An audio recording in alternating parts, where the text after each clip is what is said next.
खेसारी लाल यादव जी को दिल से पसंद करने वाले कई दोस्तों ने कमेंट कर मुझसे ये सवाल किया कि प्रभास भैया एक ही दिन में रिलीज हुए पवन सिंह का बोलबम गाना ले जात बाड़ू देवघर 2 दिन में 5.2 मिलियन व्यूज़ यानी 52 लाख व्यूज़ को पार कर हिट हो गया और खेसारी जी का बोलबम गाना ट्रकवा से देवघर 2 दिन में सिर्फ 5 लाख व्यूज़ ही प्राप्त किए हैं। ऐसा क्यों?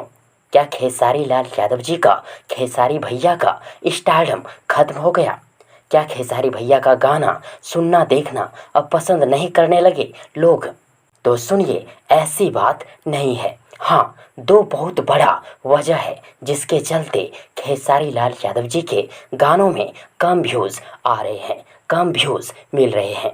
पहला वजह ये है कि खेसारी लाल यादव चुनकर सेलेक्ट कर चूज कर गाना नहीं करते हैं। राइटर जो गाना लेके आ जाते हैं खेसारी जी गा देते हैं।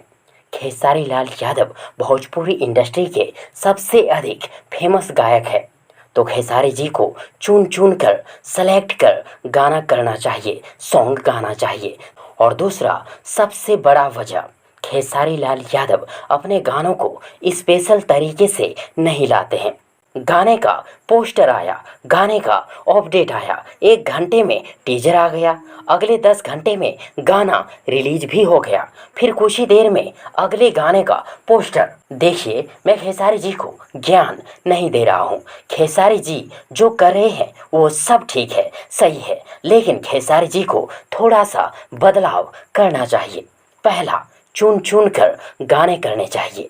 दूसरा, गाने का प्रमोशन सही ढंग से, सही तरीके से, स्पेशल तरीके से करना चाहिए। क्या बोलते हैं फ्रेंड्स? बात सही है ना? खेसारी जी को ऐसा ही करना चाहिए कि नहीं? कमेंट बॉक्स में जरूर लिखिएगा। और यदि आप सबों को ये वीडियो, ये जानकारी पसंद आई हो तो प्लीज़ वीडियो को लाइक करें, वीडियो को अपने दोस्तों के साथ शेयर जरूर करें। और हाँ, चैनल को सब्सक्राइब करना और साथ ही चैनल के बेल आइकन को प्रेस करना ना भूलें। थैंक्स, मिलते हैं एक और नई वीडियो लेकर, तब तक के लिए good wishes for good luck.